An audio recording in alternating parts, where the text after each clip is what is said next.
नमो लोये सौहरिहन्तानं नमो लोये सौहृदानं नमो लोये सौभागिर्यानं नमो लोये सौज्यायानं नमो लोये सौत्रिकावती सावनं ओंकारमिन्दु संयुक्त नित्यं ध्यायन्ति योगिनः कामदमोक्षदं च ओंकाराय नमो नमः मङ्गलं भगवान् यो मङ्गलं गौतमोऽग्नि मङ्गलं कुञ्कुण्डार्यो विजेन्द्रमोसुमङ्गलं नमः समयसाराय स्वानुभूत्या चकास्ते स्वभावाय भवाय सर्वाः विभाव निदातार।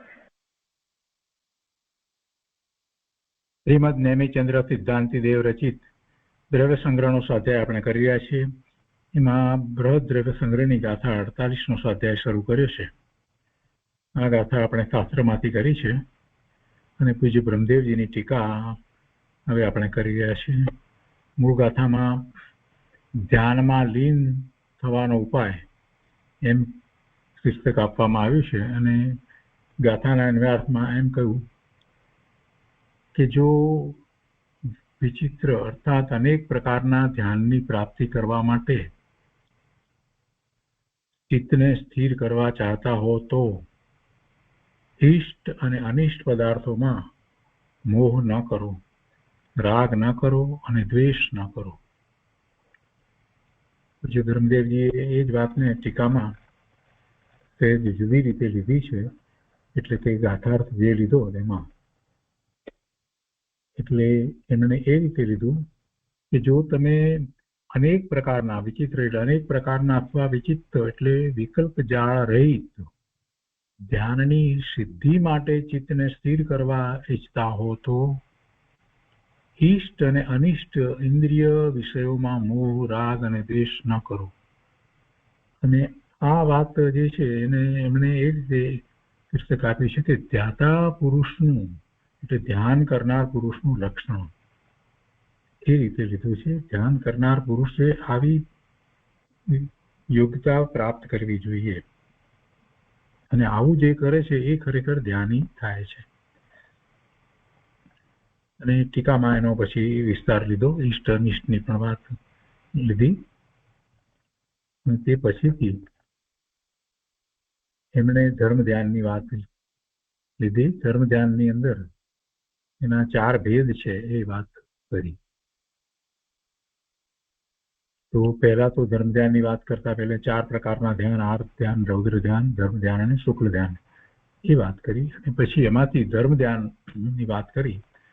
તો એ ધર્મ ધ્યાનમાં પહેલો ભેદ એ એમણે સમજાવ્યો. આર્ત ધ્યાન, રૌદ્ર ધ્યાનનું વિસ્તારથી કથન કર્યા પછીથી અને ત્યાંથી આગળ આપણે સ્વાધ્યાય કરી રહ્યા છીએ. તો પાના નંબર 223 ઉપર પહેલું જે આજ્ઞા વિશે એનું સ્વરૂપ સમજાવ્યું, ત્યાંથી ફરીથી આગળ લઈએ છીએ કે શ્રી જિનેન્દ્રનું કહેલું જે સૂક્ષ્મ તત્વ છે તે હેતુઓથી ખંડિત થતું નથી. માટે જે સૂક્ષ્મ તત્વ છે તેને જિનેન્દ્ર દેવની આજ્ઞા પ્રમાણે ગ્રહણ કરવું જોઈએ. કેમ કે શ્રી જિનેન્દ્ર દેવ અન્યથાવાદી હોતા નથી. અને એ ઉપર જે શ્લોક કહ્યો એ પ્રમાણે એ શ્લોકમાં કયા પ્રમાણે પદાર્થનો નિશ્ચય કરવો તે આજ્ઞા વિશે નામનું પ્રથમ ધર્મ ધ્યાન કહેવાય છે. હવે એના પછી બીજું કે છે અપાય વિશે ધર્મ ધ્યાન બીજું પ્રથમ. તેવી જ રીતે ભેદાભેદ રત્નત્રયની ભાવનાના બળથી અમારા અથવા અન્ય જીવોના કર્મોનો નાશ ક્યારે થશે તે પ્રકારનું ચિંતન, તેને અપાય વિશે નામનું બીજું ધર્મ ધ્યાન જાણવું. હવે અહીંયા એક શબ્દ જે છે ભેદાભેદ રત્નત્રય એ મહત્વનો છે. ભેદ રત્નત્રય અને અભેદ રત્નત્રય. ભેદ રત્નત્રય એટલે આપણે જેને વ્યવહારથી મોક્ષ માર્ગ કહીએ છીએ તે ભેદ રત્નત્રય છે. જે સમ્યક દર્શનનું વ્યવહારથી જે કારણ આપણે કહીએ છીએ સમ્યક દર્શનમાં એ ભેદ રત્નત્રય છે. અને અભેદ રત્નત્રય એટલે સમ્યક દર્શન, સમ્યક જ્ઞાન, ચારિત્ર જે એક પર્યાય છે તે અભેદ, એટલે નિશ્ચયથી જે છે તે અભેદ રત્નત્રય છે, અને વ્યવહારથી જે છે સાચા દેવ ગુરુ શાસ્ત્રની શ્રદ્ધા, સ્વદ્રવ્યની શ્રદ્ધા, નવતત્વની શ્રદ્ધા, એ ભેદ રત્નત્રય છે. તો ભેદ રત્નત્રય એ સ્વભાવ રૂપ છે, અને એનાથી નિશ્ચય મોક્ષ માર્ગ એટલે કે અભેદ રત્નત્રયની પ્રાપ્તિ થાય છે એવું વસ્તુ સ્વરૂપ નથી. છતાં એ બંને હોય છે અને બંનેની ઉત્પત્તિ સાથે થાય છે. અભેદ રત્નત્રય અને ભેદ રત્નત્રયની ઉત્પત્તિ એટલે આપણે જે અગાઉની ગાથામાં જે સમજ્યા છે તે પ્રમાણે નિશ્ચય મોક્ષ માર્ગ અને વ્યવહાર મોક્ષ માર્ગ ની ઉત્પત્તિ તો સાથે થાય છે. નિશ્ચય હોય ત્યારે વ્યવહાર હોય છે. તો એમાં ભેદાભેદ રત્નત્રયની ભાવના કેમ લીધી? તો એટલા માટે કે જે ભેદ રત્નત્રયની ભાવના જે છે એ શુભ વિકલ્પ છે, અને એ શુભ દ્વારા અશુભ નો નાશ થાય છે, એટલે કે અશુભ ઉત્પન્ન થતું નથી. એટલા માટે એ ભેદ, અને બીજું મુખ્ય જે છે નિશ્ચયપૂર્વક જે છે તે અભેદ રત્નત્રય. તો એમ ભેદાભેદ રત્નત્રયની ભાવનાના બળથી, કેમ કે ચિંતવન ચાલે છે તો ભેદ રત્નત્રય અને અભેદ રત્નત્રય બંનેની વાત તો આવશે. અભેદ રત્નત્રય વિના તો મોક્ષ માર્ગ છે જ નહીં, અને એના વિના તો સાચા અર્થમાં સંવર અને નિદ્રા પણ થતા નથી. એટલે એ તો છે જ, પણ ભેદ રત્નત્રયની વાત એટલા માટે લીધી કે શુભભાવ રૂપ છે, અને શુભભાવ દ્વારા અશુભ એ વખતે ઉત્પન્ન થતા જ નથી. એટલે ભેદાભેદ રત્નત્રયની ભાવનાના બળથી, એવી એકાગ્રતાના બળથી અમારા અથવા અન્ય જીવોના કર્મોનો નાશ ક્યારે થશે, એટલે પોતાના કર્મોનો ક્યારે ક્ષય થશે એવી વિચારણા થાય છે. અથવા તો એ જ રીતે બીજા જીવો, જે અન્ય જીવો દુઃખી છે તો એમના કર્મોનો નાશ ક્યારે થશે તે એ વિચારણા. આપણે 16 કારણ ભાવના જે કહીએ છીએ તીર્થંકર રામ ગોત્ર માટે, તો એમાંની એક ભાવના, આ મુખ્ય ભાવના એ છે કે બીજા બધા પણ કર્મનો નાશ થઈ અને સુખી બધા ક્યારે થાય, એવો જે વિચાર જે છે તો એ અહીંયા આવી જાય છે. કેમ કે અમારા અથવા અન્ય જીવોના કર્મોનો નાશ ક્યારે થશે એમ આખી વાત લીધી છે. તો એ પ્રકારનું ચિંતન, તેને અપાય વિચે નામનું બીજું ધર્મ ધ્યાન જાણવું, એને અપાય વિચે નામનું બીજું ધર્મ ધ્યાન જાણવું. અને આમાં મૂળ કારણ એ છે કે ભેદાભેદ રત્નત્રયની ભાવના, એટલે જેને એવું અભેદ રત્નત્રય પ્રગટ થયું છે, સમ્યક દ્રષ્ટિ થયા છે, એને જ ખરેખર તો અપાય વિચે નામનું ધર્મ ધ્યાન કહેવાય. એ નથી, અભેદ રત્નત્રયની પ્રાપ્તિ થઈ નથી તો એને ભેદ રત્નત્રય પણ ક્યાંથી કહેવાય? એટલે સમ્યક દ્રષ્ટિની અપેક્ષાથી જ આ ખરેખર તો કહેવાય છે. અહીંયા ધર્મ ધ્યાનની જે કંઈ વાત કરવામાં આવી છે એ પહેલા આપણે ગયા સ્વાધ્યાયમાં સમજાય એ પ્રમાણે ધર્મ ધ્યાન એ 4થા, 5મા, 6ઠ્ઠા અને 7મા ગુણસ્થાનથી સુધી ધર્મ ધ્યાન કહેવામાં આવ્યું છે. એટલે 4થાથી જ વાત કરી છે, એટલે એ સમ્યક દ્રષ્ટિની વાત છે. તો જ્યારે સ્વવિકલ્પ દશામાં જ્યારે છે ત્યારે 4થે, 5મી પણ સ્વવિકલ્પ દશામાં, 6ઠ્ઠે પણ સ્વવિકલ્પ દશામાં એને આ રીતે હોય છે, ધર્મ ધ્યાન હોય છે. તો એમાં આ ધર્મ ધ્યાનની વાત લીધી, અપાય વિચે નામનું બીજું ધર્મ ધ્યાન જાણવું. હવે આગળ કહે છે તે શુદ્ધ નિશ્ચય નયથી આ જીવ શુભાશુભ કર્મોના ઉદયથી રહિત છે. શુદ્ધ નિશ્ચય નયથી આત્માને કાંઈ નથી. કર્મના ઉદય, કર્મને વિશે રહ્યા, એ ઉદય આત્માને વિશે આવતા નથી, એની સમીપમાં આવે છે. એટલે શુદ્ધ નિશ્ચય નયથી આ જીવ શુભાશુભ કર્મોના ઉદયથી રહિત છે. વસ્તુમાં કોઈ કર્મ નથી, કોઈ કર્મણે શરીર નથી, અને એના ઉદય પણ નથી. વસ્તુ તો ત્રિકાળ શુદ્ધ છે, પોતે ભગવાન આત્મા તો ત્રિકાળ શુદ્ધ છે. એટલે શુદ્ધ નિશ્ચય નયથી આ જીવ, આ આત્મા શુભ અને અશુભ કર્મોના ઉદયથી રહિત છે. એમાં કર્મ છે જ નહીં, એટલે એના ઉદય પણ નથી. કર્મના ઉદય કર્મને વિશે જ હોય, છતાં પણ અનાદિ કર્મ બંધના વશે પાપના ઉદયથી નારક આદિના દુઃખરૂપ ફળનો અનુભવ કરે છે. તિર્યંચ અને નરક ગતિના અને બધા જે દુઃખ છે તેનો અનુભવ એ કરે છે, અને પુણ્યના ઉદયથી દેવ આદિના સુખરૂપ ફળને ભોગવે છે.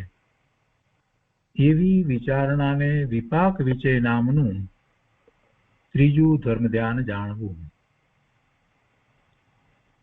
વિપાક વિષય એટલે નિશ્ચયથી તો એને કોઈ કર્મનો વિપાક છે જ નહીં, કર્મના ઉદય આવતા નથી અને એની સાથે એને કાંઈ સંબંધ પણ નથી. પણ છતાં પણ એને હજી સંસાર પર્યાયમાં છે, ભલે મોક્ષ માર્ગમાં પ્રવર્તે છે તો પણ ત્યાં સુધી એને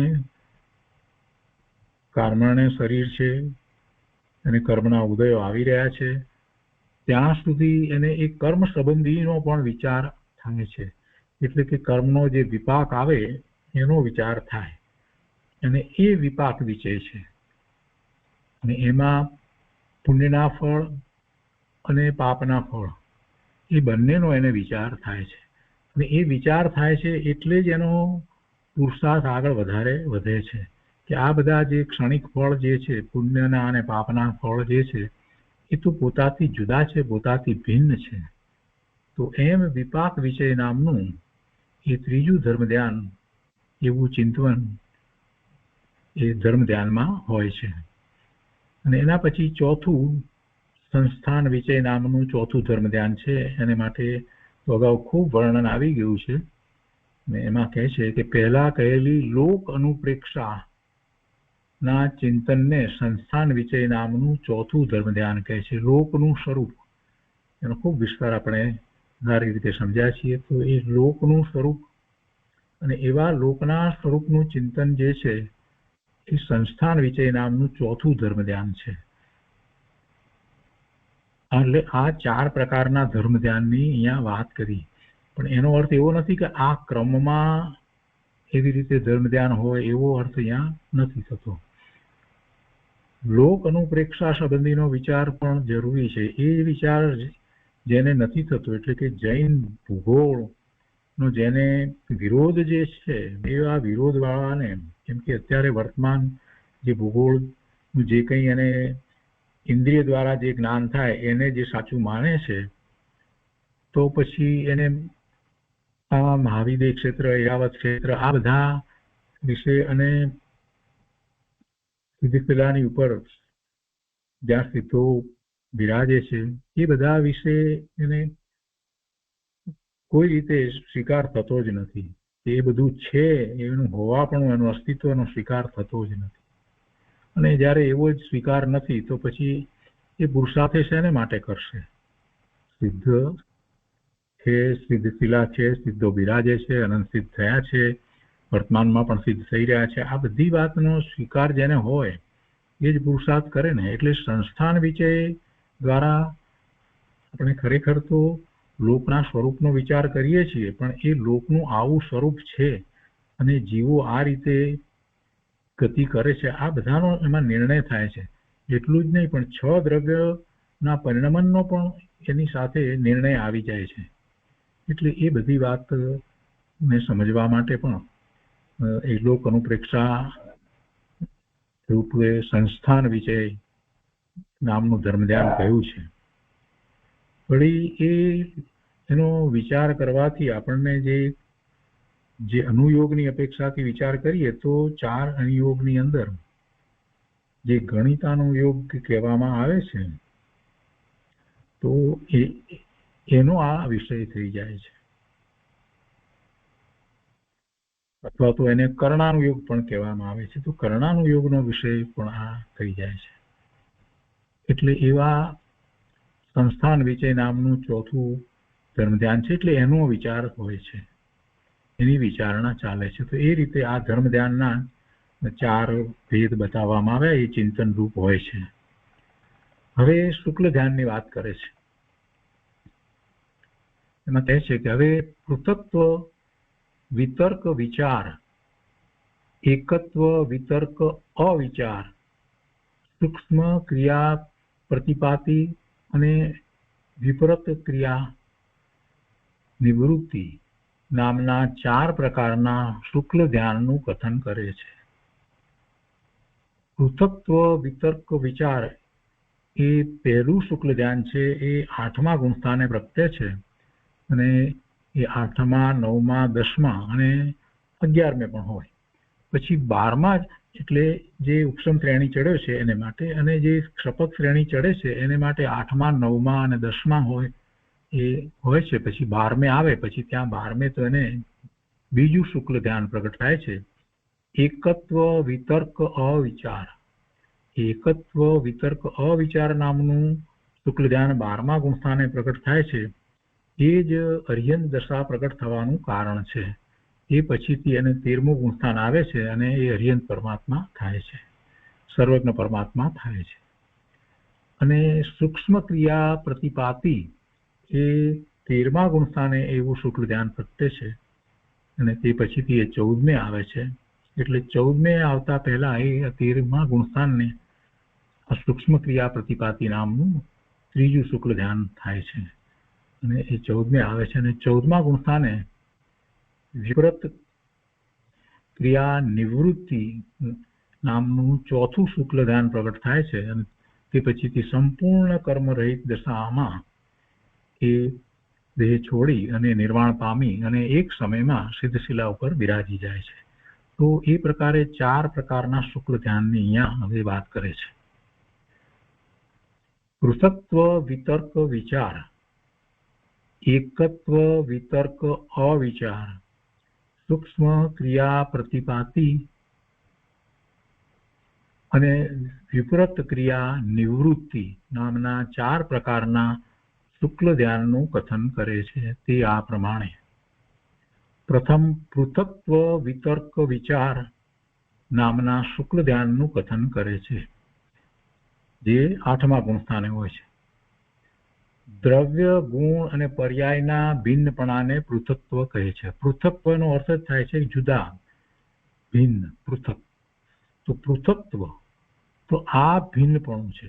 દ્રવ્ય, ગુણ અને પર્યાયના ભિન્નપણાને અહીંયા મુખ્ય કરવાનું છે, બીજા કોઈનો વિચાર નથી. તો એ પૃથક્ત્વ કહે છે. દ્રવ્ય, ગુણ અને પર્યાયના ભિન્નપણાને પૃથક્ત્વ કહે છે. હવે વિતર્ક અને વિચાર, આમાં 3 શબ્દ છે: પૃથક્ત્વ, વિતર્ક, વિચાર. તો પૃથક્ત્વ એટલે દ્રવ્ય, ગુણ અને પર્યાયના ભિન્નપણાને પૃથક્ત્વ કહે છે. અહીંયા બહાર બીજા બધા જે પૃથક્ત્વની વાત અહીંયા લેવી નથી. બીજું ઘણું બધું જગતમાં પૃથક્ત્વ છે, પણ એની વાત નથી કરવી. અહીંયા દ્રવ્ય, ગુણ અને પર્યાય એના ભિન્નપણાને પૃથક્ત્વ કહે છે. કેમ કે આ તો શુક્લ ધ્યાનની વાત છે. એ પોતે ધ્યાનમાં છે 7મા ગુણસ્થાને, અને પછી એમાં આગળ વધે છે, સ્થિર થાય છે, ત્યારે આ 8મા ગુણસ્થાને આવે છે અને ત્યાં શુક્લ ધ્યાન પ્રગટ થાય છે. એટલે કહે છે કે દ્રવ્ય, ગુણ, પર્યાયના ભિન્નપણાને પૃથક્ત્વ કહે છે. સ્વ શુદ્ધ આત્માની અનુભૂતિ જેનું લક્ષણ છે તેવા ભાવ શ્રુતને અને તેના એટલે કે શુદ્ધ આત્માના વાચક અંતર જલ્પરૂપ વચનને વિતર્ક કહે છે. વિતર્ક એટલે શું? એટલે ભાવશ્રુત. વિતર્ક એટલે ભાવશ્રુત અને શુદ્ધ આત્માના વાચક અંતરજલ્પ, એને વિતર્ક કહે છે. આપણે સામાન્ય રીતે તર્ક કહીએ છીએ તો તર્કને સમજીએ છીએ, પણ અહીંયા આ શબ્દ છે વિતર્ક. તો વિશેષ પ્રકારનો એ તર્ક જે છે એ મનજનિત હોતો નથી. અહીંયા એ સહજ છે. પેલા તર્ક આપણે મનજનિત હોય છે, મન દ્વારા આપણે તર્ક કરીએ છીએ. અહીંયા એવું નથી, આ સહજ છે. અને એ વિતર્ક વિશેષ પ્રકારે જે છે તો એમાં શું હોય છે? તો એમાં ભાવશ્રુત. ભાવશ્રુત એટલે કે સ્વશુદ્ધ આત્માની અનુભૂતિ જેનું લક્ષણ છે એવો જે ભાવ અનુભવાઈ રહ્યો છે એ ભાવશ્રુત છે, એ જ્ઞાન છે. એક અપેક્ષાએ જોઈએ તો એ ભાવશ્રુત જે છે તો જ્ઞાનમાં એ શુદ્ધ આત્માની અનુભૂતિ, એ આત્માને અનુભવી રહ્યો છે એ ભાવ, અને એવા શુદ્ધ આત્મા નો વાચક અંતર્જલ્પ. જો સામાન્ય રીતે શબ્દને માટે આપણે મૂકીએ છીએ, વાચક શબ્દ છે, કોઈ પણ શબ્દ જે છે એ વાચક છે અને એનું વાચ્ય, સાકર શબ્દ છે અને એનું વાચ્ય આપણે સમજીએ છીએ કે સફેદ મીઠો ગાંગડો. તો એ વાચક તો આપણે કોઈ પણ શબ્દ માટે મૂકીએ છીએ. તો અહીંયા આ ભાવ જે લેવામાં આવ્યો છે એને અહીંયા જેને વિતર્ક તરીકે કહેવામાં આવ્યો છે એ શુદ્ધાત્માનો વાચક છે. શુદ્ધાત્માનું વાચક તો એ ભાવ રૂપે હોય, એટલે અંતર્જલ્પરૂપ હોય, અંતર્જલ્પરૂપ હોય. અને એ અંતર્જલ્પરૂપ વચન કહેવાતા નથી, પણ એવો ભાવ રૂપે છે, એટલે એને એક અપેક્ષાથી એમ વચન રૂપ કહ્યો. તો અંતર્જલ્પરૂપ વચન અને ભાવશ્રુત, તો એ જે દર્શાવે છે એવો વિતર્ક છે. ફરીથી લઈએ, પહેલી વાત લીધી એમ પૃથક્ત્વની. તો પૃથકમાં અહીંયા એક જ વસ્તુ લેવાની છે, દ્રવ્યની વાત જ લેવાની છે. એટલે કે દ્રવ્ય, ગુણ અને પર્યાય એવો ભેદ જે પડે છે, એવું ભિન્નપણું, એ પૃથક્ત્વ છે. અને વિતર્કની અંદર બે વાત એ રીતે લીધી છે કે ભાવશ્રુત, જે ભાવશ્રુત કેવું છે, શુદ્ધ આત્માની અનુભૂતિ જેનું લક્ષણ છે, અનુભવ થયો છે, એવું ભાવશ્રુત જે દ્વારા એને ખ્યાલમાં આવે છે તે, અને શુદ્ધ આત્મા જે દ્વારા ખ્યાલમાં આવે છે એવો અંતર્જલ્પ, એના રૂપે જે વચન અંદરમાં જે ચાલે છે એ વિતર્ક છે. હવે કહે છે કે ઈચ્છા વિના એક અર્થથી બીજા અર્થમાં, એક વચનથી બીજા વચનમાં, મન વચન કાય એ ત્રણ યોગોમાંથી કોઈ એક યોગમાંથી બીજા યોગમાં જે પરિણમન પલટવું થાય છે તેને વિચાર કહે છે. આ વિચારની સામાન્ય વ્યાખ્યા કરી. વિચાર કોને કહેવાય? વિચાર કોને કહેવાય? અહીંયા જે વિચાર લેવાનો છે ને, કેમ કે પૃથક્ત્વ, વિતર્ક, વિચાર ત્રણ શબ્દ છે ને, એટલે તો વિચાર માટે અહીંયા સ્પષ્ટ એમ કહ્યું કે પહેલી વાત તો એ કે ઈચ્છા વિના છે તે વિચાર, આપણે જે વિચાર મનથી કરીએ છીએ, મનના ઘોડા દોડાવીએ છીએ, એની વાત નથી અહીંયા. કેમ કે અહીંયા તો શુક્લ ધ્યાન છે, એટલે શુક્લ ધ્યાનનો અર્થ જ એ થાય છે કે એ જે સામાન્ય એકાગ્રતા કરતા પણ વિશેષ એકાગ્રતા છે. તો એમાં ઈચ્છા વિના એક અર્થથી બીજા અર્થમાં, અર્થ એટલે પદાર્થ, સામાન્ય અર્થ એનો એવો કરીએ છીએ આપણે, અર્થ એટલે પદાર્થ, સામાન્ય રીતે એમ સમજીએ છીએ. તો અહીંયા જે અર્થ રહેશે તો એમાં શું થશે કે દ્રવ્ય, ગુણ અને પર્યાય એ ત્રણેયને અર્થ કહેવામાં આવે. દ્રવ્યને પણ અર્થ કહેવાય, ગુણને પણ અર્થ કહેવાય, પર્યાયને પણ અર્થ કહેવાય, અપેક્ષાથી એ પણ અર્થ કહેવાય. તો એ ત્રણની અંદર એકમાંથી બીજામાં એમ. હવે આગળ અહીંયા કહે છે કે સામાન્ય જે ડેફિનેશન કહીએ, જે વ્યાખ્યા કહીએ, એ અપેક્ષાથી અહીંયા બીજી પણ વાત લીધી છે. તો કે છે કે ઈચ્છા વિના એક અર્થથી બીજા અર્થમાં, એક વચનથી બીજા વચનમાં. અહીંયા વચનની અપેક્ષાથી વિચાર કરીએ તો ઉપર પહેલા જે વિતર્ક કયો એની અંદર વચન આવી જાય છે બે પ્રકારે, શુદ્ધ આત્માની અનુભૂતિ એવું વચન જે ભાવશ્રુત રૂપ, અને બીજું અંતર્જલ્પરૂપ વચન, એટલે બે પ્રકારે તો વચન આવે છે. તો એ વિતર્ક કયો છે. અને હવે અહીંયા જે વિચાર કહે છે, તો વિચારની અંદર ઈચ્છા વિના એક અર્થથી બીજા અર્થમાં, એટલે એક પદાર્થથી બીજા પદાર્થમાં એવો પણ અર્થ થાય. અને અહીંયા એ રીતે જોઈએ તો દ્રવ્ય, ગુણ અને પર્યાય એ ત્રણેયને અર્થ તરીકે લઈએ તો એક એટલે દ્રવ્યમાંથી ગુણ તરફ અને ગુણથી પર્યાય તરફ, કે પર્યાયથી ગુણ તરફ કે દ્રવ્ય તરફ, એમ એકથી બીજા તરફ, એક વચનથી બીજા વચનમાં.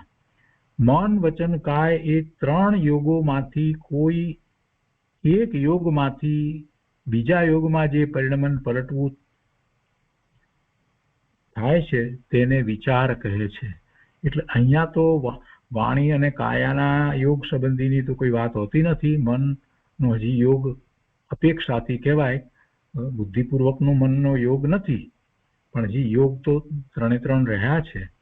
એટલે એ વાત લીધી છે કે બીજા વચનમાં, એક વચનથી બીજા વચનમાં, અને સાથે આ વાત લીધી છે કે મન વચન કાયા એ 3 યોગોમાંથી કોઈ એક યોગમાંથી બીજા યોગમાં જે પરિણમન પલટવું થાય છે તેને વિચાર કહે છે. હવે એનો અર્થ એવો નથી કે મનના વિચાર ચાલે છે કે વાણી ચાલે છે કે કાય ચાલે છે, એમ નથી. એ શાંત પડી ગયા છે છતાં પણ જે વિચાર ચાલી રહ્યો છે એ અર્થ સંબંધીનો અને મુખ્યતાથી જોઈએ તો દ્રવ્ય ગુણ અને પર્યાય સંબંધીનો, અને એ પણ ઈચ્છા વિના. તો એ વિચાર અહીંયા લેવાનો છે. તો એનો અર્થ આ પ્રમાણે છે. હવે સમજાવે છે કેવી રીતે સમજવું. કે જો કે ધ્યાન કરનાર પુરુષ નિજ શુદ્ધ આત્માનું સંવેદન છોડીને બાહ્ય પદાર્થોનું ચિંતન કરતો નથી, બાહ્ય પદાર્થનું ચિંતન કરતો નથી, તો પણ જેટલા અંશે તેને સ્વરૂપમાં સ્થિરતા નથી, કેમ કે પૂર્ણ અંશે સ્વરૂપમાં સ્થિરતા તો કેવળી પરમાત્માને હોય, એટલે કહે છે કે તો પણ જેટલા અંશે તેને સ્વરૂપમાં સ્થિરતા નથી તેટલા અંશે ઈચ્છા વિના વિકલ્પો ઉત્પન્ન થાય છે. તે કારણે હવે આ વિકલ્પ જે છે એને બુદ્ધિપૂર્વકના વિકલ્પો નથી. આપણે જે વિકલ્પ કહીએ એવી રીતે એવો ચિંતન વાળો એવો વિકલ્પ નથી. આ ઈચ્છા વિના વિકલ્પો ઉત્પન્ન થાય છે, એ કરે છે એવી વાત નથી.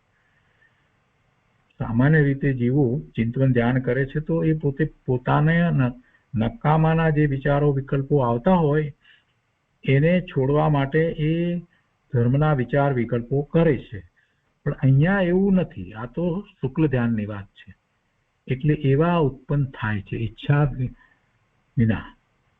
પોતાને સ્વરૂપમાં પૂર્ણ સ્થિરતા નથી, એટલે જેટલા અંશે સ્થિરતા નથી તેટલા અંશે ઈચ્છા વિના વિકલ્પો ઉત્પન્ન થાય છે. તે કારણે આ ધ્યાનને પૃથક્ત્વ વિતર્ક વિચાર કહેવાય છે.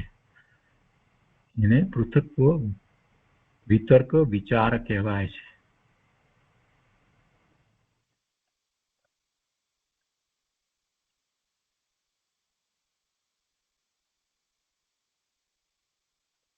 હવે એનો જરાક વધારે વિચાર લઈએ. આ પૃથક્ત્વ શા માટે કહ્યું એ વાત આપણે સમજ્યા, પછી વિતર્ક કહ્યું એ પણ સમજાયું, અને વિચાર કહ્યો. તો વિચારમાં આ ઈચ્છા વિના એવો વિકલ્પ ઉત્પન્ન થાય છે. તો તે કારણે આ ધ્યાનને પૃથક્ત્વ વિતર્ક વિચાર કહેવાય છે. અને આ પ્રથમ શુક્લ ધ્યાન ઉપસમ શ્રેણીની વિવક્ષામાં, એટલે જો એ ઉપસમ શ્રેણી ચડે છે તો શું છે અને ક્ષપક શ્રેણી ચડે છે તો શું છે એ વાત કરે છે.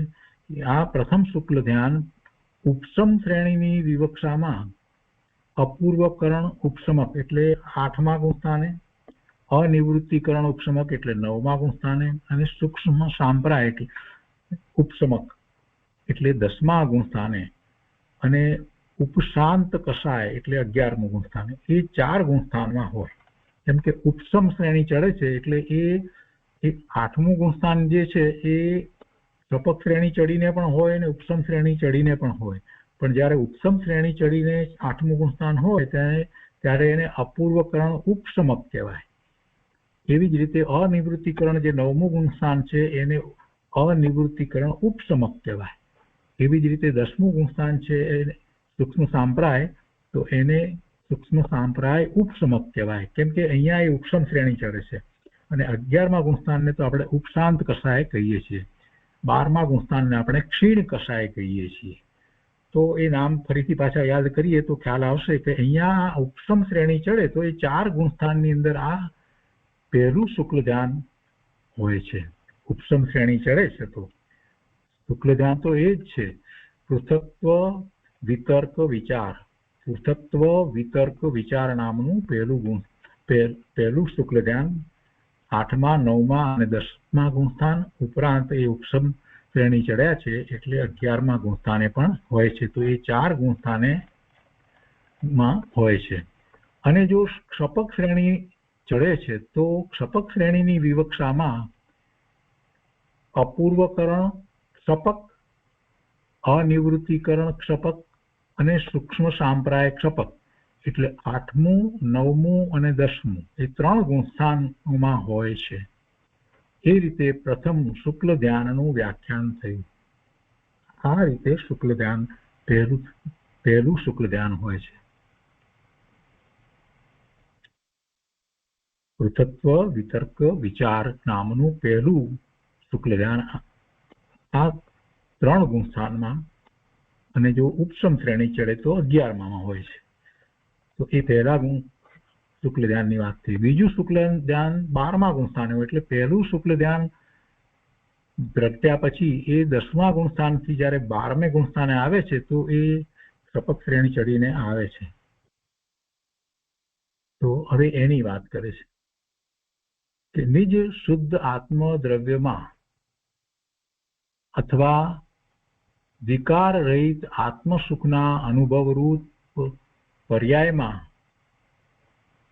અથવા ઉપાધિ રહિત સ્વસંવેદન ગુણમાં આ ત્રણેયમાંથી જે એકમાં એટલે દ્રવ્ય ગુણ કે પર્યાયમાં પ્રવૃત્ત હોય તેમાં જ વિતર્ક નામના સ્વસંવેદન લક્ષણવાળા ભાવશ્રુતના બળથી સ્થિર થઈને અવિચાર રૂપ હોય છે. જો ત્યાં પહેલું હતું એમાં એને શું હતું, આ 3 હતા દ્રવ્ય ગુણ કે પર્યાય, એ 3 લીધા અને એમાં પ્રવૃત્ત હોય અને તેમાં જ વિતર્ક નામના જે સ્વસંવેદન લક્ષણવાળા ભાવશ્રુત બળથી ત્યાં તેને હજી સ્થિરતા નહોતી, એટલે એ વિચાર રૂપ હતું. અહીંયા આ અવિચાર રૂપ છે, અહીંયા એનો વિચાર નથી. બીજા શુક્લ ધ્યાનની અંદર જે છે તે એવો વિચાર નથી. કેમ કે બળ વધી ગયું છે, ધ્યાનનું બળ વધી ગયું છે. શું કહે છે અહીંયા કે નિજ શુદ્ધ આત્મદ્રવ્યમાં અથવા વિકાર રહિત આત્મ સુખના અનુભવ રૂપ પર્યાયમાં, એ અનુભવ રૂપ પર્યાયમાં કહો કે શુદ્ધ આત્મદ્રવ્યમાં કહો, અથવા ઉપાધિ રહિત સ્વસંવેદન ગુણમાં આ 3માંથી જે એકમાં દ્રવ્ય ગુણ કે પર્યાયમાં પ્રવૃત્ત હોય, આ 3માંથી એકમાં એટલે દ્રવ્યમાં હોય, ગુણમાં હોય કે પર્યાયમાં હોય, તેમાં જ વિતર્ક નામના સ્વસંવેદન લક્ષણવાળા ભાવશ્રુતના બળથી સ્થિર થઈને અવિચાર રૂપ હોય છે. એટલે દ્રવ્ય ગુણ કે પર્યાયમાં પરાવર્તન કરતું નથી. ત્યાં એમાં એને પરાવર્તન થતું હતું, અહીંયા એ થતું નથી પહેલામાં. અને તે એકત્વ વિતર્ક અવિચાર કહેવાય. કેમ વિચાર થતો નથી માટે અવિચાર છે, અને પૃથક્ત્વ નથી, જુદું જુદુંમાં થતું હતું એ નથી, એટલે એકત્વ થયું, એકમાં જ છે. અને વિતર્ક તો છે, વિતર્કનો અર્થ જ એ થાય છે કે પોતાને એવું ભાવશ્રુત છે ને પોતાનું જે સ્વરૂપ જે છે એને વાચક, એટલે એનું વાચ્ય જે છે એને ખ્યાલમાં આવે છે, એટલે એ વિતર્ક તો છે, પણ પૃથક્તપણું નથી. જે પૃથક્તપણું જે પહેલા શુક્લ ધ્યાનમાં હતું એ નથી, એટલે અહીંયા એકત્વ છે, વિતર્ક છે. અને ત્યાં પછી એ વિચાર હતો એની જગ્યાએ અવિચાર. કેમ કે હવે એ વિશેષ ઉગ્રતા થઈ છે, ધ્યાનની એકાગ્રતા વધી છે, એટલે એને હવે વિચાર ફરતો નથી. દ્રવ્ય ગુણ અને પર્યાયની અંદર વિચાર બદલાય એમ થતું નથી. જે થાય છે તો પોતે કઈ બુદ્ધિપૂર્વક કરે છે એમ નથી, ઈચ્છા વિના જ થાય છે, પણ તે હવે નથી થતો. હવે વિશેષ એકાગ્રતા થઈ. ફરીથી લઈએ, બંનેની કમ્પેરિઝન કરીશું તો વધારે સ્પષ્ટ થશે, વધારે સમજાશે. કેમ કે શુક્લ ધ્યાન વિશેનું આવું વર્ણન બધા શાસ્ત્રોમાં જોવા મળતું નથી. એટલે ફરીથી જેનો વિચાર કરીએ, અહીંયા પૃથક્ત્વ વિતર્ક વિચાર લીધું છે, જ્યારે બીજાની અંદર પૃથક્ત્વના સ્થાને એકત્વ થયું, વિતર્ક થયું અને અવિચાર. તો વિચાર હતો એ નથી અને અવિચાર છે, એટલે એક જ વિચાર છે, એકત્વ છે. અહીંયા પૃથક્ત્વ એ જે બદલાતું હતું એની અપેક્ષાથી લીધું હતું.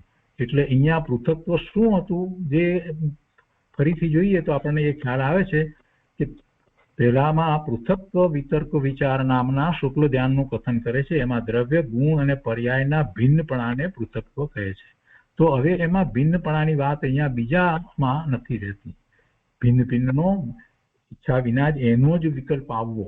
વિકલ્પ એટલે મનનો વિકલ્પ ન સમજવો, ઈચ્છા વિના જે થવું જે થાય તે, તો એવું ભિન્નપણાનો વિકલ્પ ઉઠતો નથી.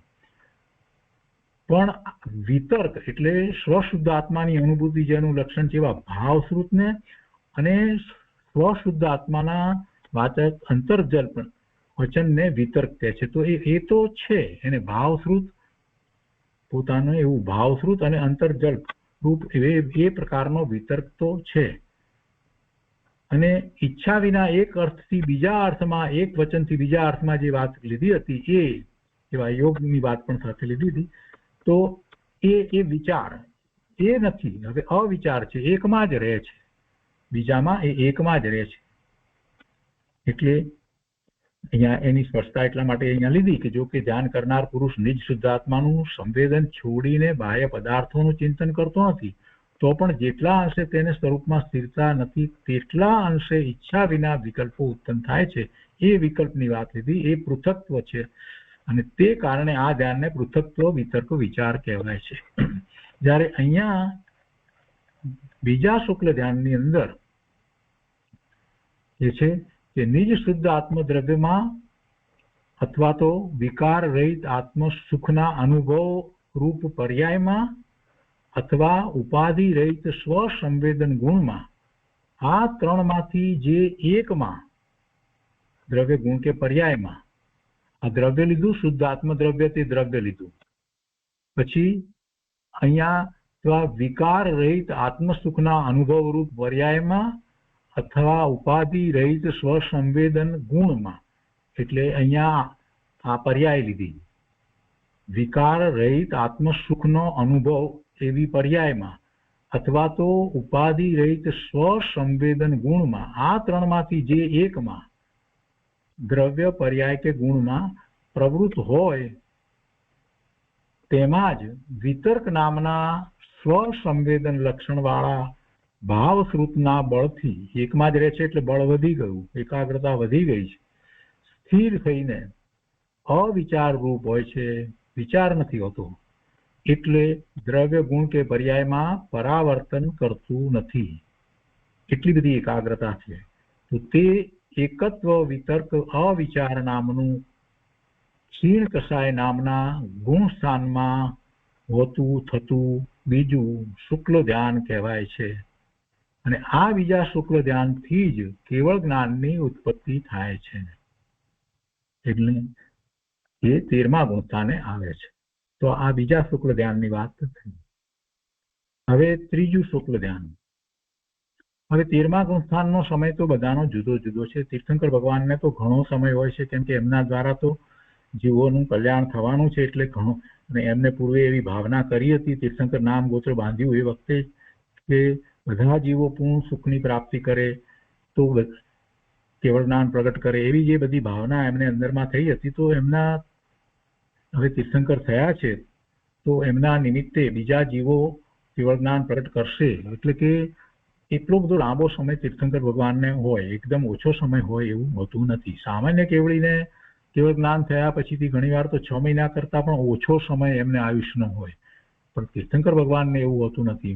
મહાવીર સ્વામી ભગવાનને ઓછામાં ઓછો સમય હતો. મહાવીર સ્વામી ભગવાને 30 વર્ષની ઉંમરે દીક્ષા લીધી, 42મા વર્ષે એમને કેવળ જ્ઞાન પ્રગટ કર્યું, અને ત્યાર પછીથી 72મા વર્ષ સુધીનું આયુષ્ય હતું. એટલે 42 થી 72, 30 વર્ષનો જે સમયગાળો હતો, જેમાં એમનું 13મું ગુણસ્થાન હતું. અને એ વખતે એમની દિવ્ય ધ્વનિ દ્વારા કેટલાય જીવો ધર્મ પામ્યા, કેટલાય જીવોએ સમ્યક દર્શન પ્રગટ કર્યું, કેટલાય જીવોએ ચારિત્ર પ્રગટ કર્યું, અને કેટલાક જીવોએ તો કેવળ જ્ઞાન પ્રગટ કર્યું. તો બધાનો એ સમય જુદો છે. મહાવીર ક્ષેત્રની અંદર બધાના આયુષ ખૂબ લાંબા હોય છે, અને ત્યાં ઘણો સમય હોય છે, ત્યાં ઘણો લાંબો સમય હોય છે. તો અહીંયા કહે છે કે એ 13મા ગુણસ્થાને જ્યારે આવે તો પછી કેટલો બધો સમય છે. જો તીર્થંકર છે તો ઘણો સમય છે, અને તીર્થંકર નથી અને સામાન્ય કેવળી જે છે તો ઓછો સમય હોય, જેટલો પણ સમય હોય તેટલો એ 13મા ગુણ સ્થાને રહે ત્યાર પછીથી આ ત્રીજું ત્યાં શુક્લ ધ્યાન પ્રગટે છે. એટલે કે છે કે હવે સૂક્ષ્મ કાયની ક્રિયાના વ્યાપાર રૂપ અને પ્રતિપાતી ન પડે એવું સૂક્ષ્મ ક્રિયા પ્રતિપાતી નામનું ત્રીજું શુક્લ ધ્યાન છે. તે ઉપચારથી સહયોગી કેવળી જીન ગુણ સ્થાનમાં હોય છે. અહીંયા એક શબ્દ અહીંયા મૂક્યો છે ઉપચારથી. ઉપચારથી એટલા માટે કે પછી તો પ્રભુને બીજું કાંઈ કરવા પણ રહેતું જ નથી. એ 13મા ગુણસ્થાનની દશામાં આવ્યા એટલે ભાવ મોક્ષની દશા છે જ, અને ભાવ મોક્ષની દશા છે અને પેલા અઘાતી કર્મની પ્રકૃતિના જે ઉદયો છે તો એને સ્થિતિબંધ તો છે જ. એની સ્થિતિ પૂરી થતા એ આપોઆપ ખરી જવાના જ છે અઘાતી કર્મ, અને પછી એ નિર્વાણ પામે. એ તો બધું સહજ છે, એમાં કાંઈ બીજું પુરુષાર્થનો તો પ્રશ્ન છે જ નહીં. એટલે એ કંઈ આ શુક્લ ધ્યાન જે છે એને માટેનો કંઈ એમને વિશેષ પુરુષાર્થ નથી, એટલે એક અપેક્ષાથી એને ઉપચારથી કહેવાય. અને બીજી રીતે પણ ગુરુદેવે વાત વધારે સ્પષ્ટ કરી છે. તો અહીંયા કહે છે કે સૂક્ષ્મ કાયની ક્રિયાના, હવે સૂક્ષ્મ કાયની ક્રિયાના વ્યાપાર રૂપ અને અપ્રતિપાતી ન પડે એવું સૂક્ષ્મ ક્રિયા પ્રતિપાતી નામનું ત્રીજું શુક્લ ધ્યાન છે. તે ઉપચારથી સહયોગી કેવળી જીન ગુણ સ્થાનમાં હોય છે, 13મા ગુણ સ્થાને હોય છે. એટલે હવે એ આગળ વધવાના જ છે. એટલે એ જે સહયોગી કેવળી છે એમાંથી યોગ જે છે એ યોગ પણ હવે યોગ રહિત થશે. એમ એ ન પડે એમ અપ્રતિપાતી સૂક્ષ્મ કાયની ક્રિયાના વ્યાપાર રૂપ અને અપ્રતિપાતી ન પડે એવું સૂક્ષ્મ ક્રિયા પ્રતિપાતી નામનું ત્રીજું શુક્લ ધ્યાન છે. તો તે ઉપચારથી સહયોગી કેવળી જીન ગુણસ્થાનમાં હોય છે. અને પછી કહે છે કે વિશેષપણે ઉપરત અર્થાત નિવૃત્ત થઈ છે ક્રિયા જેમાંથી તે વિપરત ક્રિયા છે. વિપરત એટલે એનો અર્થ અહીંયા કર્યો છે વિશેષપણે ઉપરત અર્થાત નિવૃત્ત થઈ છે ક્રિયા જેમાંથી તે વિપરત છે. એટલે વિપરત જે છે તે તો 14મા ગુણ સ્થાને થાય વિપરત, કેમ કે ત્યાં સુધી તો 13મા ગુણ સ્થાને તો મન વાણી કાયાના યોગ જે છે તે છે, એટલે એ ક્રિયા હોય છે. જેમ કે 13મા ગુણ સ્થાનને એમને કોઈ કવળ આહાર તો નથી હોતો, પણ એમને વિહાર હોય છે, એમને શરીરની ક્રિયા એવી વિહારની હોય છે. એટલે એ રીતે હજી શરીરની ક્રિયા છે, પોતાનું પ્રવર્તન જે છે એ કઈ એના પૂર્વક યોગ પૂર્વક કરતા નથી, ભાવ મોક્ષની દશામાં છે એટલે. પણ છતાં એ બધી એ યોગ છે, મન વાણી કાયાના યોગ 13મા ગુણ સ્થાને છે. તો ત્યાં એ વ્યાપાર છે, સૂક્ષ્મ કાયની ક્રિયાના વ્યાપાર છે. તો એ વ્યાપાર રૂપે એ 13મા ગુણ સ્થાને, પણ એ હવે આગળ ને આગળ વધે, પાછા ન પડે એવી રીતે સૂક્ષ્મ ક્રિયા પ્રતિપાતી નામનું ત્રીજું શુક્લ ધ્યાન છે કે જેના દ્વારા આગળ વધી અને પછી એ સહયોગી કેવળી જીન ગુણસ્થાનમાંથી અયોગી એટલે યોગ રહિત 14મા ગુણસ્થાનમાં જાય છે. તો અહીંયા વિશેષપણે 14મા ગુણસ્થાનની વાત કરે છે, તો 14મે તો પછી આ નથી, ક્રિયા કોઈ નથી, એટલે એ સૂક્ષ્મ કાયની ક્રિયા પણ નથી. એટલે વિશેષપણે ઉપરત અર્થાત નિવૃત્ત થઈ છે ક્રિયા જેમાંથી તેને વ્યુપત ક્રિયા કહેવાય. વિશેષપણે ઉપરત એટલે વ્યુપરત, વિશેષપણે ઉપરત અર્થાત નિવૃત્ત, વિશેષપણે નિવૃત્ત થઈ છે ક્રિયા જેમાંથી તે વિપરત ક્રિયા છે. તો વિપરત ક્રિયા હોય એટલે સર્વ ક્રિયાની નિવૃત્તિ થઈ હોય અને અનિવૃત્તિ હોય અર્થાત મુક્તિ ન થઈ હોય. અહીંયા અનિવૃત્તિનો અર્થ એ છે કે હજી શરીર છે પણ શરીર સાથેનો યોગ હવે નથી રહ્યો, એટલે મુક્તિ નથી થઈ, એટલે અનિવૃત્તિ હોય.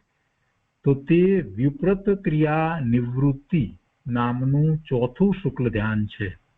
વિપરત ક્રિયા નિવૃત્તિ નામનું ચોથું શુક્લ ધ્યાન છે. તે ઉપચારથી અયોગી કેવડી જીન ગુણસ્થાનમાં હોય છે.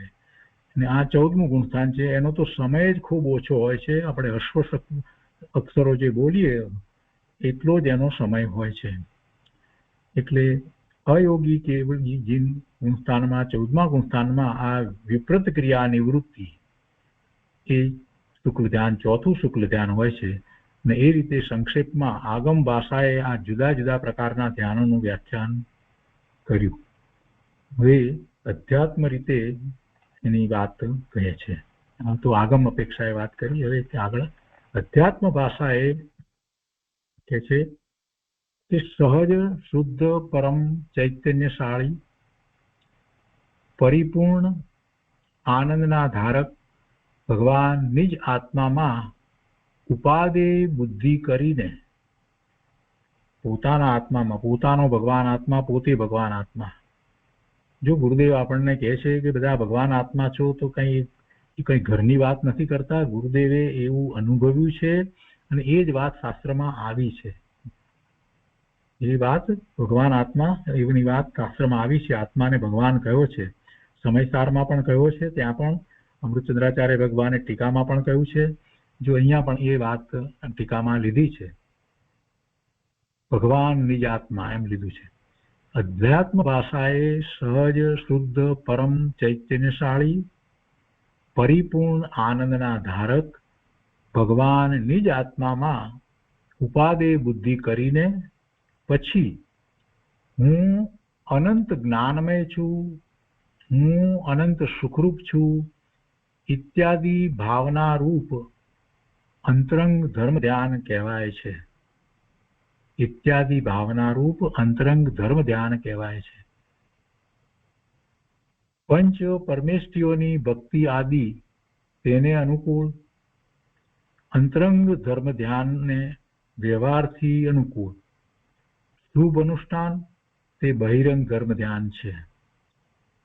તેવી જ રીતે નિજ શુદ્ધ આત્મામાં વિકલ્પ રહિત સમાધિ રૂપ શુક્લ ધ્યાન છે.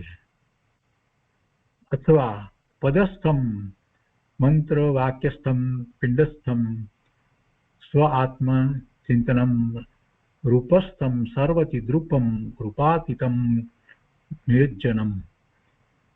મંત્ર વાક્યોમાં સ્થિત પદસ્થ ધ્યાન છે. નિજ આત્માનું ચિંતન તે પિંડસ્થ ધ્યાન છે. સર્વચિદ્રૂપનું ચિંતન તે રૂપસ્થ ધ્યાન છે. અને નિરંજનનું ધ્યાન રૂપાતીત ધ્યાન છે. એ શ્લોકમાં કયા પ્રમાણે જુદા જુદા પ્રકારનું ધ્યાન જાણવું.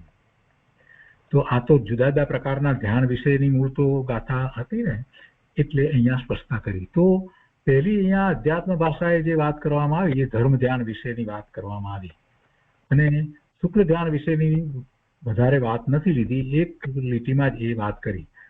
ધર્મ ધ્યાન અધ્યાત્મ ભાષાએ શું કહ્યું કે સહજ શુદ્ધ પરમ ચૈતન્યશાળી પરિપૂર્ણ આનંદના ધારક ભગવાન નિજ આત્મામાં ઉપાદેય બુદ્ધિ કરીને, એમાં ઉપાદેય બુદ્ધિ કરીને પછી હું અનંત જ્ઞાનમય છું, હું અનંત સુખરૂપ છું ઇત્યાદિ ભાવના રૂપ અંતરંગ ધર્મ ધ્યાન કહેવાય છે. જે આપણે આજ્ઞા વિશે, અપાય વિશે એ વાત જે આપણે સમજાય છીએ, તો એ બધું ચાર પ્રકારની જે વાત લીધી એને અધ્યાત્મ ભાષાએ જો વિચાર કરીએ તો આ રીતે હોય છે. એમાં મૂળ ભાવ આ હોય છે, હું અનંત જ્ઞાનમય છું, હું અનંત સુખરૂપ છું ઇત્યાદિ ભાવના રૂપ અંતરંગ ધર્મ ધ્યાન કહેવાય છે. પંચ પરમેષ્ઠિઓની ભક્તિ આદિ એ બધું તેને અનુકૂળ, એટલે આવા ધર્મ ધ્યાનને અનુકૂળ, એટલે કે અંતરંગ ધર્મ ધ્યાનને જે અનુકૂળ છે, વ્યવહારથી અનુકૂળ, એ શુભ અનુષ્ઠાન એટલે એવા અનુષ્ઠાન વ્રત વગેરે રૂપ એ બહિરંગ ધર્મ ધ્યાન છે. એટલે અંતરંગ ધર્મ ધ્યાન અને બહિરંગ ધર્મ ધ્યાન અધ્યાત્મ રીતે આ રીતે છે.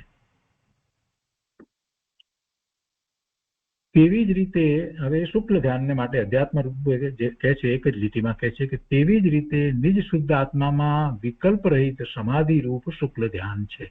બસ આટલી અહીંયા વાત કરી છે વિશેષ વાત. સમાધિ રૂપ એ શબ્દ ઉપર વજન છે. તેવી જ રીતે નિજ શુદ્ધ આત્મામાં વિકલ્પ રહિત સમાધિ રૂપ શુક્લ ધ્યાન છે. અને એના ચારે ચાર ભેદની અંદર એ વાત તો મુખ્ય છે. સમાધિ રૂપ શુક્લ ધ્યાન છે. બીજો કોઈ મનનો વિકલ્પ હોતો નથી. અને હવે આગળ બીજી વાત લે છે સાથે અથવા કરીને, તો એમાં આ પદસ્થ ધ્યાન, પિંડસ્થ ધ્યાન, રૂપસ્થ ધ્યાન અને રૂપાતી ધ્યાનનો આ શ્લોક મૂક્યો છે. અને એમાં કહે છે કે મંત્ર વાક્યોમાં સ્થિત પદસ્થ ધ્યાન છે. મંત્ર વાક્યોમાં સ્થિત પદસ્થ ધ્યાન છે, પદમાં સ્થિત એવું એ પદસ્થ ધ્યાન છે. નિજ આત્માનું ચિંતન તે પિંડસ્થ ધ્યાન છે. અને સર્વ ચિદ્રૂપનું ચિંતન તે રૂપસ્થ ધ્યાન છે. સર્વ ચિદ્રૂપનું ચિંતન તે રૂપસ્થ ધ્યાન છે. તીર્થંકર ભગવાન સિદ્ધ પરમાત્મા ની પ્રતિમા હોય અને એ સિદ્ધ પ્રતિમા તો તીર્થંકર અવસ્થા વખતની હોય છે, એ રીતે હોય છે પ્રતિમા જે હોય છે તે. એટલે એમનું ચિત્રૂપનું ચિંતન તે રૂપસ્થ ધ્યાન છે. અને નિરંજનનું ધ્યાન રૂપાતીત ધ્યાન છે. એટલે આ જે પદસ્થ ધ્યાન, રૂપસ્થ ધ્યાન અને પિંડસ્થ ધ્યાન, એમાંથી આપણે રૂપાતીત ધ્યાન તરફ જઈએ છીએ. તો એ શ્લોકમાં કયા પ્રમાણે જુદા જુદા પ્રકારનું ધ્યાન જાણવું, કે મૂળ ગાથાની અંદર જુદા જુદા પ્રકારનું ધ્યાનની વાત હતી. હવે કહે છે અહીંયા કે ધ્યાનના પ્રતિબંધક મોહ, રાગ અને દ્વેષનું સ્વરૂપ કહે છે. શુદ્ધ આત્મા આદિ તત્વોમાં વિપરીત અભિપ્રાય ઉત્પન્ન કરનાર તે મોહ. શુદ્ધ આત્મા આદિ તત્વોમાં ખોટો વિપરીત અભિપ્રાય ઉત્પન્ન કરનાર તે મોહ દર્શન મોહ અથવા મિથ્યાત્વ છે. એ મોહ છે એને આપણે દર્શન મોહ કહો કે મિથ્યાત્વ કહીએ. અને એ દર્શન મોહ કર્મની અપેક્ષાએ કહીએ તો દર્શન મોહની કર્મ છે, એની પ્રકૃતિ છે. અને એના નિમિત્તે જીવને જે ભાવ થાય છે તે ભાવ મિથ્યાત્વ છે. નિર્વિકાર સ્વસંવેદન જેનું લક્ષણ છે એવા વિતરાગ ચારિત્રને ઢાંકનાર ચારિત્ર મોહ, એ ચારિત્ર મોહને આપણે રાગ દ્વેષ કહીએ છીએ. તો એ ચારિત્ર મોહની પ્રકૃતિઓ આપણે કહીએ છીએ. એમાં ક્રોધ, માન, માયા, લોભ આવે છે. અને ટૂંકમાં કહીએ છીએ તો આપણે રાગ દ્વેષ કહીએ છીએ. તો એમાં કે છે કે ચારિત્ર મોહ શબ્દથી પ્રશ્ન કર્યો છે કે ચારિત્ર મોહ શબ્દથી રાગ દ્વેષ કેવી રીતે કહેવાય છે? તો ઉત્તરમાં કહે છે કે કસાયોમાં ક્રોધ અને માન એ બે દ્વેષના અંશ છે, અને માયા અને લોભ એ બે રાગના અંશ છે. અને એ સિવાય પેલા 9 પ્રકારના 9 કસાયો છે એમાં પણ સાથે લીધું છે કે 9 કસાયોમાં સ્ત્રી વેદ, પુરુષ વેદ, નપુંસક વેદ, એ 3 વેદ અને હાસ્ય અને રતિ એમ એ 5 જે છે એ પણ રાગના અંશ છે. એ પણ રાગના અંશ છે. એટલે માયા, લોભ અને પછી આ 5 સ્ત્રીવેદ, પુરુષવેદ, નપુંસક વેદ અને હાસ્ય તથા રતિ, એમ એ 7 જે છે તે બધા રાગમાં આવે. અને એવી રીતે દ્વેષની અંદર ક્રોધ અને માન લીધા, અને એ સિવાય બાકીના 4 નો કસાયો છે. એ 5 પેલા રાગના અંશમાં લીધા. અને અરતિ અને શોક એ 2 તથા ભય અને જુગુપ્સા એમ 4, એ 4 નો કસાય એ પણ દ્વેષના અંશ છે. એટલે દ્વેષના અંશની અંદર આ 4 નો કસાય અને પેલા ક્રોધ અને માન એમ 6 થાય. એ બધા એના અંશ છે. અહીં શિષ્ય પૂછે છે કે રાગ દ્વેષ આદિ કર્મજનિત છે કે જીવજનિત છે?